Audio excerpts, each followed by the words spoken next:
Hello and welcome back to the channel. Today's vlog episode is going to be a little off the cuff. If you're new here, if you're not familiar with my channel, I talked about how I felt working in the food service industry. After I got fired from my job working at a sushi restaurant in one of the rich neighborhoods on the other side of town.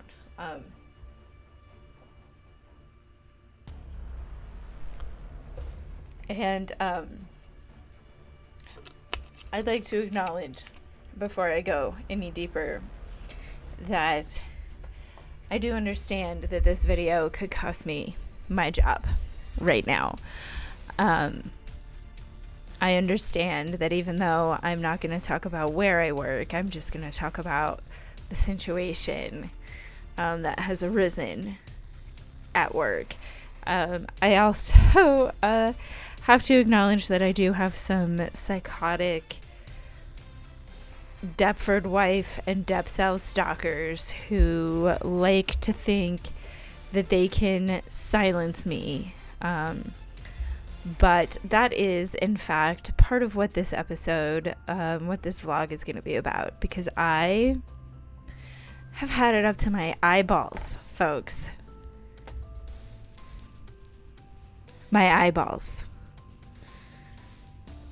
With the normalization of abusive behaviors and treating people in abusive ways, that when you get treated the exact same way, you freak out and act like the world is ending. It's kind of a sidecar to the Darvo conversation because it's related to the concept of reversing victim and offender. Normalizing abusive behaviors just because it's not a romantic relationship it's 2022. What? I feel like we've gone back to the 50s in some of the ways that people expect me to be treated on the job, and in some of the ways that, like, okay, it's 2022. Again, I reiterate, you can go on TikTok and see anybody talk about what it's really like to be an HR manager or to be an HR. Like, it's not a secret that HR is not there to protect the employee. Like, so when I have an HR manager sitting in front of me saying, I'm here for you, I'm like, okay, you're only here for me insofar as it affects your bottom line when I can't get my shit together. Like, I feel like there's no need for HR to continue to lie to employees about what the point of their existence is. Because we live in a post, or late capitalistic whatever, like, you don't have to lie about that stuff. Like, you can just say, take the time for your mental health, or I'm going to have to fire you. Like, you can do both, right? You don't have to sit there and lie and act like you have more invested in that employee than you actually do, because that is one thing that doesn't sit well with the increasingly leftist workforce, is being treated like we're too stupid to know what's going on. And I felt that in spades today. Like, I was told to watch my language today, which under normal circumstances, right, is a valid thing, right? It's the workplace. You don't want to be dropping curses all the time. I wasn't on the clock, so I let it slip. My fault, right? Here's the thing.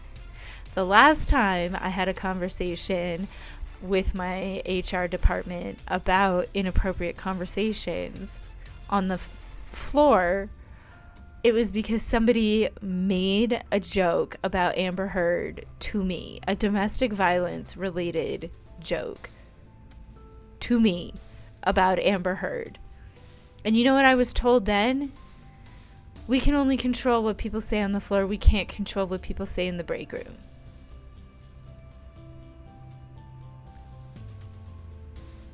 But then today, I'm being told I have to watch what I say in the break room. And I'm supposed to believe that I'm not a target because part of what I talk about in the break room is what we can do as a team to demand better working conditions. Like, hi guys, I know that I'm kind of a bimbo, but like, this is really beyond insulting that I'm supposed to believe that it's not because I'm talking about how we can bargain for better working conditions. It's not because I use F-bombs. My fellow coworkers don't have problem with me using F-bombs. Like, they don't. School started back up again, and so now I have to monitor the bedtime routine. But anyway, I do believe I was talking about how it would be nice if companies would be honest. Just be honest. Because I need my job. Whether you're honest about why you're treating me the way you're treating me, at the end of the day, I still need my job. And I've put up with a lot worse treatment in other jobs. Like, if you watch my video on Service Industry Wounds of War is the title, on how I was treated at some of my past restaurant jobs, like,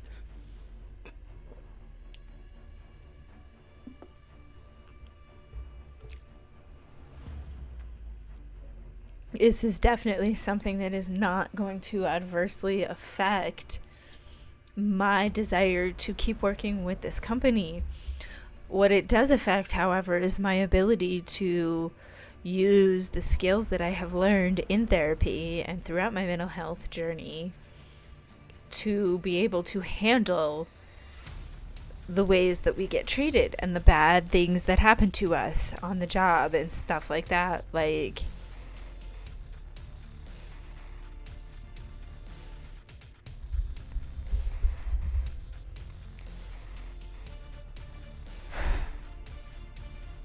let's just say that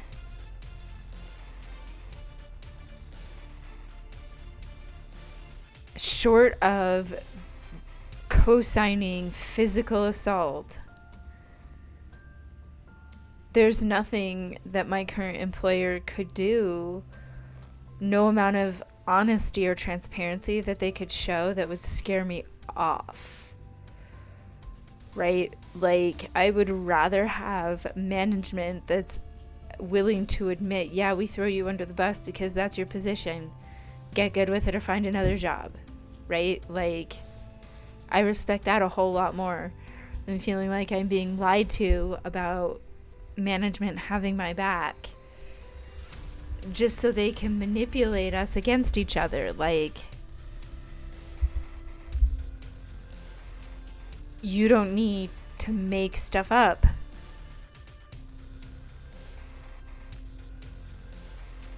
To have a point.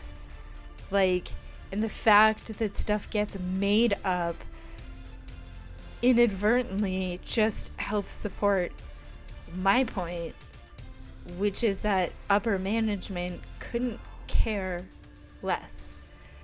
Like, they only care in so much as it'll affect their bottom line. The second it does or doesn't affect their bottom line anymore, they're done caring. Like, if my mental health wasn't affecting my job, would they care? No, they wouldn't. And they are genuinely sitting across these tables from me and from other employees and saying, and just bald-faced lying and saying that they would. And I'm like, Like, my social situation has been dire for pretty much, the entire time I've worked for this company. It's not like, no, they don't, no. No. And the only person who did care when I was struggling after my cat passed away no longer works there anymore. Like, I mean, granted, I didn't tell very many people how badly I was struggling after she passed away, but that's not the point. The point is, I made management and leadership aware, and as soon as it stopped affecting my performance, they stopped asking. They stopped caring. Like, I will always give an honest answer when I'm asked, how are you doing today? Like, but I'm okay. Like, I can handle it, kind of thing. And like, yeah, I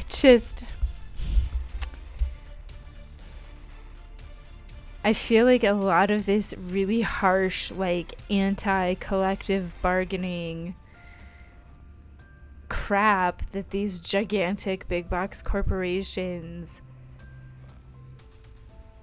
go through, really, it doesn't have to be like that. Like, I'm not asking for a raise.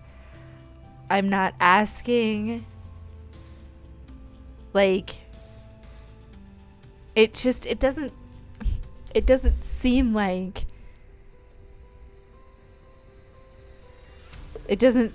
the pushback is genuine. Or like,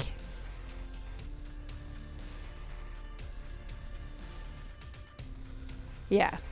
Anyway, I experienced this when I was talking about my restaurant jobs too.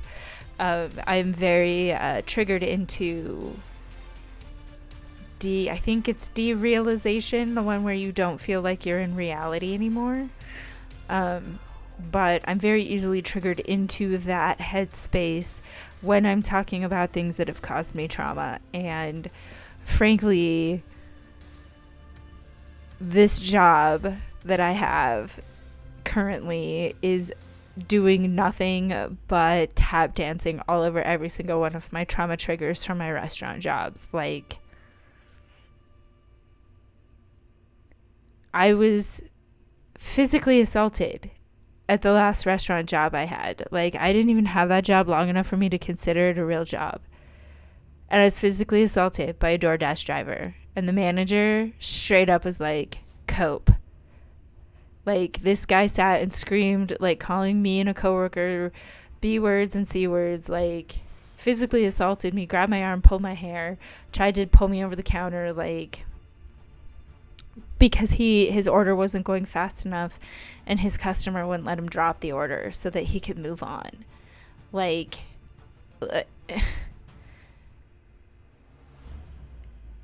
these kinds of things are like, the fact that this job ended up forcing me to confront every single one of those triggers. Like, the last time I had to take time because I had trauma from something that happened on the job, I was out of work for almost all of 2019. And it took me an entire freaking almost 2 years to get back on my feet. Like, if I hadn't have been able to get that job at Red Robin, I wouldn't have been able to get back, on a foothold with jobs that I wasn't quitting without giving notice, or I wasn't getting fired from. Like, it took me a whole, almost 2 years to get back on my feet after that knockdown. And like, here I was physically assaulted at my last job, and I wasn't given any time to cope with that or process it in a healthy way. Like, I don't have a therapist. I don't have time for therapy. I don't have the money for therapy because Medicaid's coverage for therapy is absolute shit. Especially if you're an adult neurodivergent, and I have ADHD, even if no one will acknowledge my autistic diagnosis. I have ADHD. I've been diagnosed with that since I was 6. But more than the corporations taking advantage of the workers, I really, really feel like I don't understand why it's so hard for people, even if you've never worked retail, why is it so fucking hard for people to be nice to retail workers?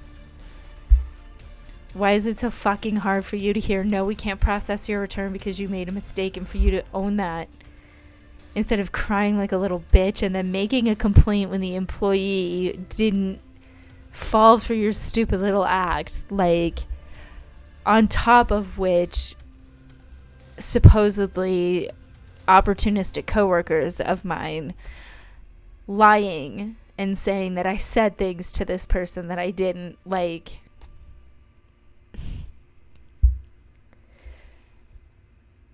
it is 2022. It is 2022.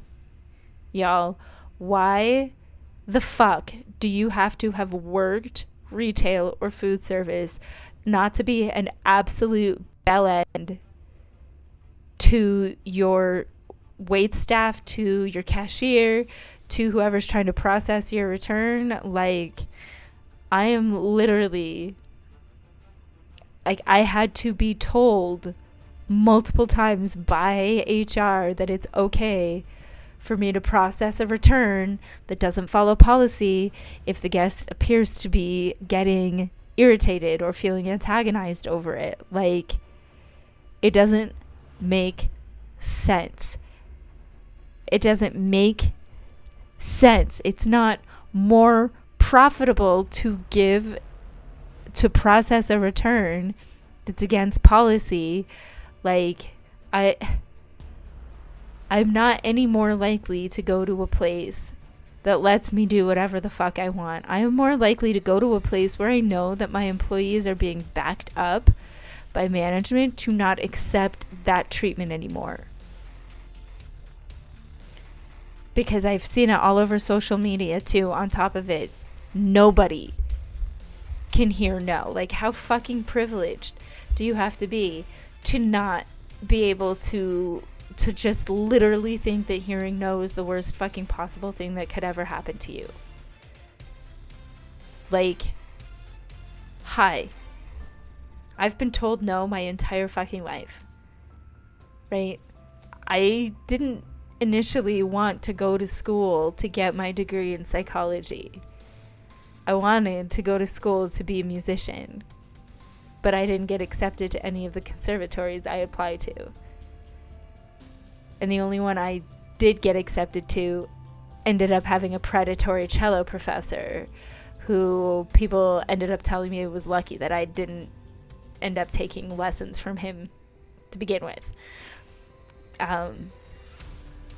I've been told no about promotions. I've been told, no, you can't have that date. I've been told, no, you're not a good artist. No, you're not a good content creator. No, your ideas aren't any good. Like,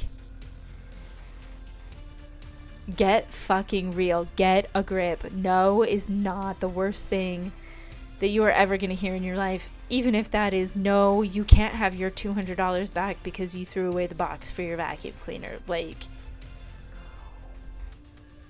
come on. I understand that it's really easy to infantilize yourself in these situations because we all are stressed out about how hard adulting is and how hard it is to manage money anymore with inflation and things like that. The thing is, that's something you need to work out with your therapist. That's not something you need to be taking to your retail workers or your servers or your hosts or, anything like that. Anybody who is doing you a service. If you are sitting there and you are going to consume a service, you do not get to dictate the terms of that service. Like,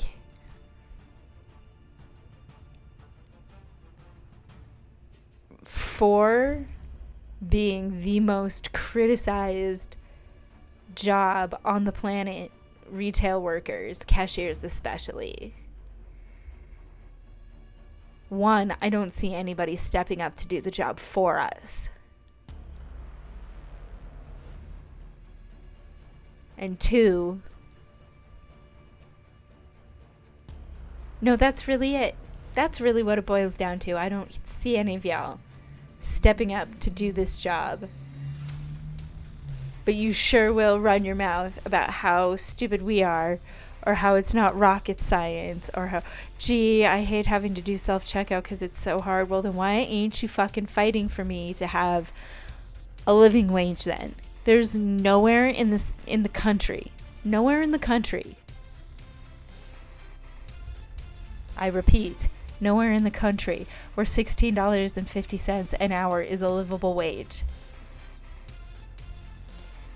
Nowhere.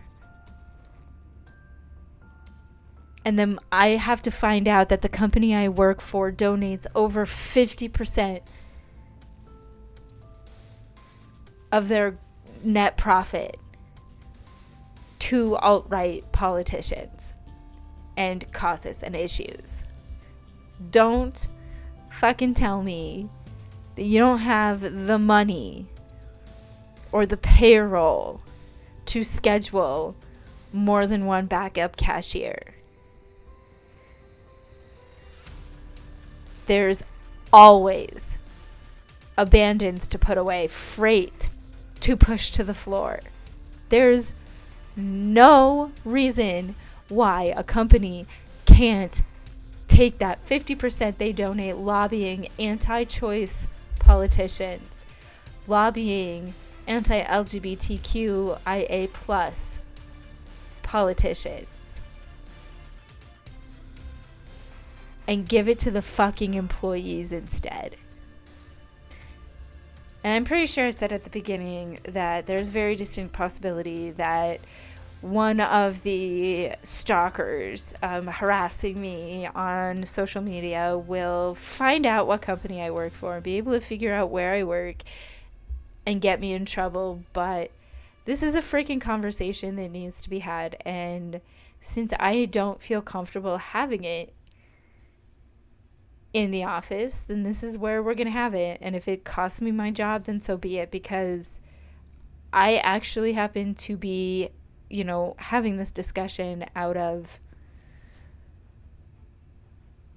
a genuine sense of love and solidarity for the people that I work with, right?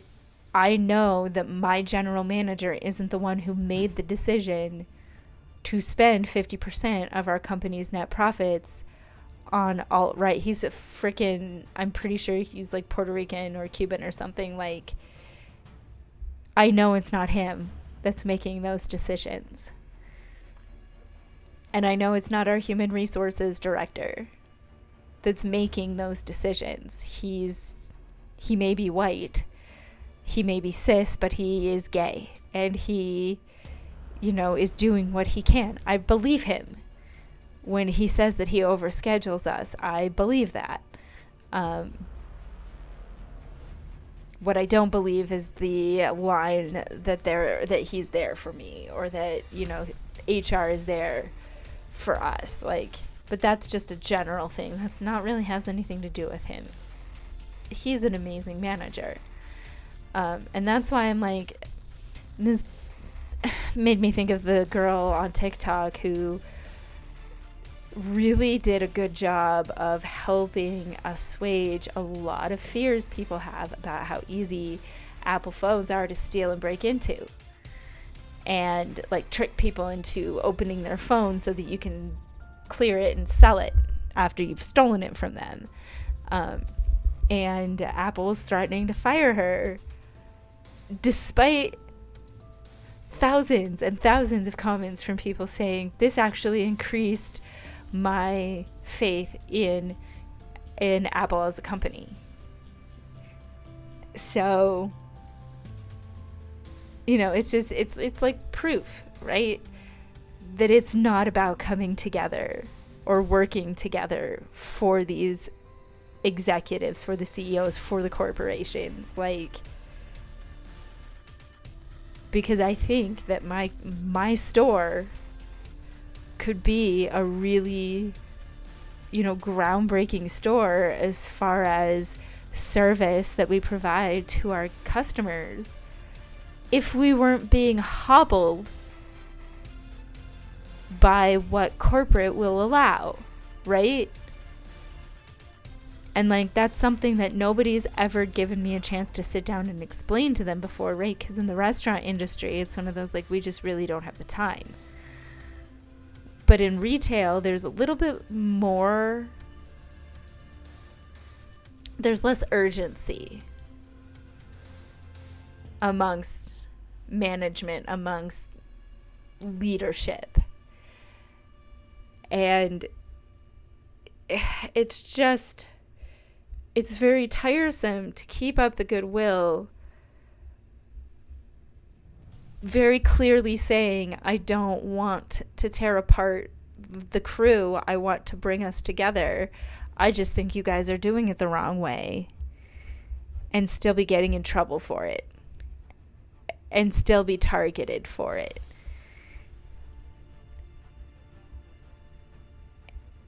And I guess I don't really know, I guess, like I said, this is more of just a vent video. But really also examine the way that you treat people who work in retail, who work in food service. Because, I see an awful lot of people online who are like, oh, I know how to treat people in the service industry and blah, blah, blah. But if we're talking the average age of people who treat me the worst in my job, we're talking 30, maybe. And the people who are the most entitled and who pitch the biggest fits and complain about me in particular the most are not boomers. It's people my age, people who are in their 30s and 40s, who treat me, who think that retail workers are, for some reason, proper receptacles for your issues. And this is the reason why there's no real worker solidarity. And it's not because people on TikTok refuse to stop being sponsored by Amazon or Amazon Prime. And it's not because disabled people can't stop using Amazon Prime because they can't get their medical supplies delivered anywhere else.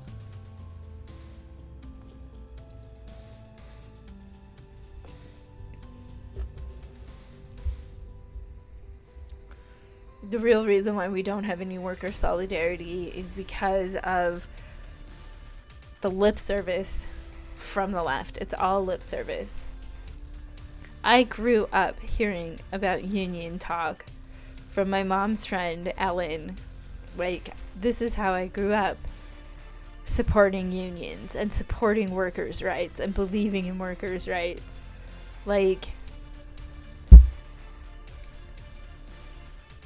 For all my mother's flaws and faults and all of the flaws and faults that I inherited from her, one of the things that she taught me well was how to treat service workers.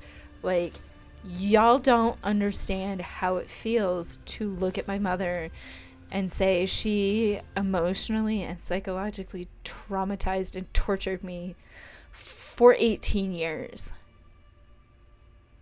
For 18 years.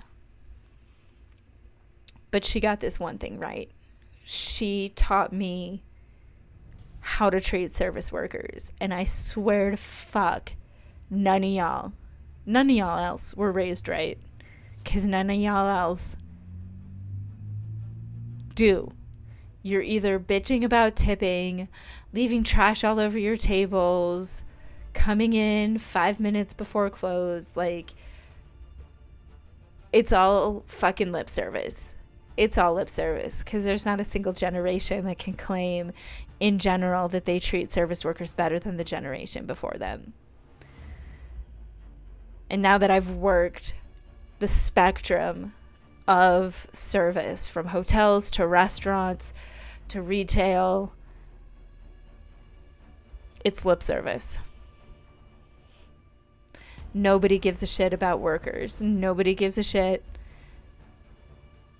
Nobody gave a shit before COVID. Nobody gives a shit now that it's been made very clear that we are expendable. Like, that's just the way it is. And it's unfortunate. And it seems like it's going to have to be that way until, more systemic changes are made and we can force some of these companies' hands legally. But until then, I guess I'm going to pray that nobody that I work with sees this video. And I'm going to focus on taking advantage of that little therapy benefit that we're offered. Let's be honest, they know why. We're going to need 6 free sessions of therapy. There's a reason why they offer that to all employees, regardless of part-time or full-time status. So thank you for listening to me vent. I always appreciate when I can get a little oomph in about how it feels to be working class I say post-COVID because that's what people think. It's not really what I think. I still do what I can to mitigate exposure to those around me.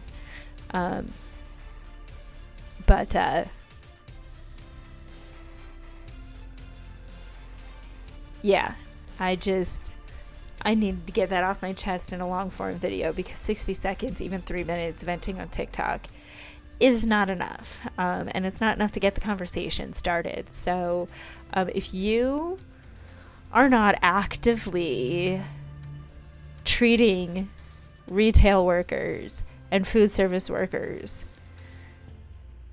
with, letting your actions about what you think that these people deserve match your words about what you think that these kinds of workers deserve, you honestly don't get to say that you're a leftist or a progressive of any kind.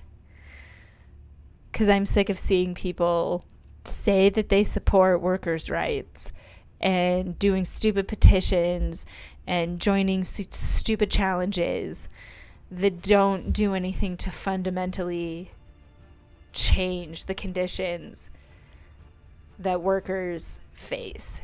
And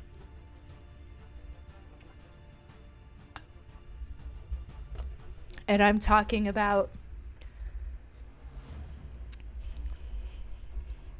I'm sorry, this is going to tack about 10 minutes more onto this video, but this is a story that I need to tell. There was a guest in one of my lines who, it came out that it is expected of us as employees to just take verbal abuse until it dips into being discrimination, i.e. about race, LGBTQIA status, that kind of thing. And he said, no, I don't fuck with that. Like, this is literally what he says. I don't fuck with that. If I see an employee getting mistreated by another guest, I will step in. And if management doesn't back up that employee, this is what he said, I swear to God. He says, and if management doesn't back up that employee, I will tell management right then and there, I put my stuff down, please give me a refund if I've already paid, and I will refuse to come back. That's what the fuck you need to be doing every single time. that you walk into a store. If you are truly about workers' rights, if you are truly about walking the walk that you claim to walk when you say that you are a leftist or when you call yourself a communist or a socialist, that's what the fuck you need to be doing. Do not turn a blind eye when you see that shit. And I know you see that shit. I know that there's not a single person who's going to see this video who hasn't witnessed worker abuse by other guests. So yeah, that is, I guess, the point of this video, is to say that if you are not actively standing up when you see that shit happening, if you are not actively shutting it down to management, not just to the other guest, but to management who you know will not back up that employee, then you are, at best, not practicing what you preach. And at worst, you're a hypocrite and can't be trusted as a part of the workers' revolution. And you don't have to know anything about theory to know that I'm right about that. So if you made it through this event, I appreciate it. I will try to spice it up a little in editing. And I encourage you to subscribe to the channel, because I have a video that was very cathartic for me to make. It's not done being edited because I've been having trouble getting my computer on and off the internet, but that's why I shouldn't drink soda while I'm recording. But it's going to be a very interesting look at some of the recent going-ons on my social media lately, so you're going to want to make sure you come back for that. I'll see you in the next episode.